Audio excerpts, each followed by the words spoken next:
Hello everyone and welcome back to my channel Edmond Mindaros, and for today's quick tutorial I'm going to show you guys on how to print an email in Yahoo Mail account.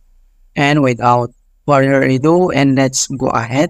So all you have to do is to open up on any web browser and log in your Yahoo account. So kahit anong browser yung pwede mong gamitin na pag-login ang yung account ay pwede po siya, like Microsoft Edge, Mozilla Firefox, or yung Chrome. Okay?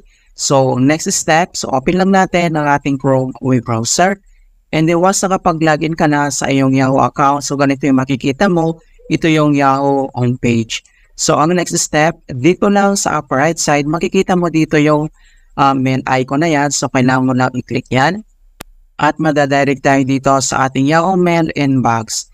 Okay, so kung paano ba natin mag-print ng email. So, napakadali lang naman.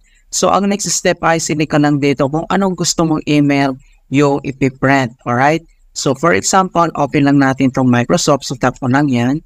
And then, once na-open mo na yung email, so, dito lang sa taas mga kaibigan, makikita mo dito yung icon ng friends. So, kailangan mo lang i-click yan.